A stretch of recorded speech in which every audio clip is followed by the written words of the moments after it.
It was 12:47 a.m. Daniel's phone buzzed, vibrating against his nightstand. He squinted at the screen, a notification from his home security app glowing in the dark.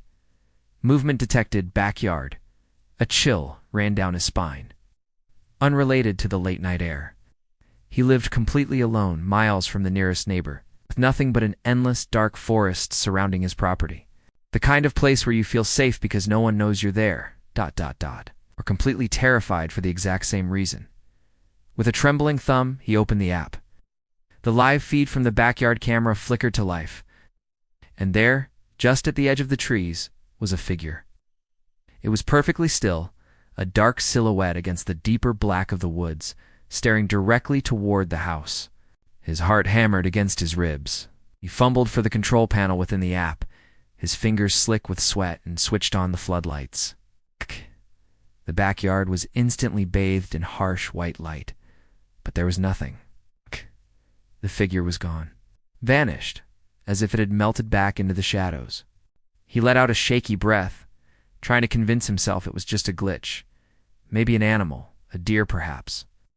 But the stillness of the figure, it was unnervingly human. He kept watching the screen, his eyes scanning the tree line, but saw nothing. Just the wind rustling the leaves. As minutes crawled by like hours. Then another buzz. Another notification. His blood ran cold. Movement detected. Living room, impossible. He was upstairs in his bedroom. The house was locked.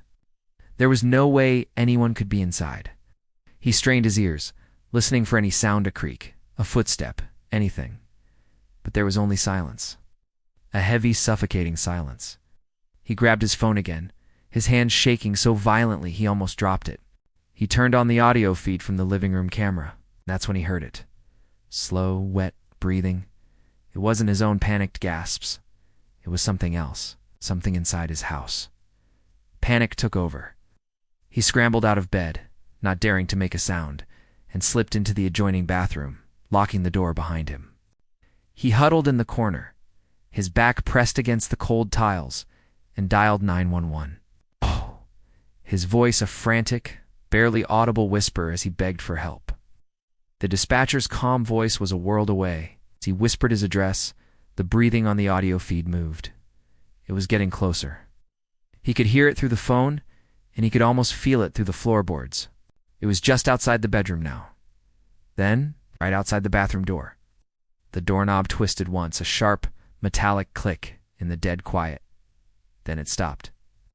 A single soft knock echoed through the small room, a sound so polite it was monstrous.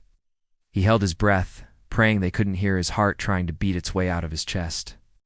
Then silence again, utter complete silence, until the blessed sound of sirens pierced the night. When the police finally arrived, they found Daniel unconscious on the bathroom floor.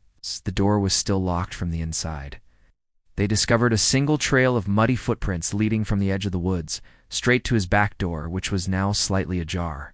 Everything seemed explainable, a terrifying break-in. But then they checked the final security clip from the living room camera, recorded just moments before they arrived.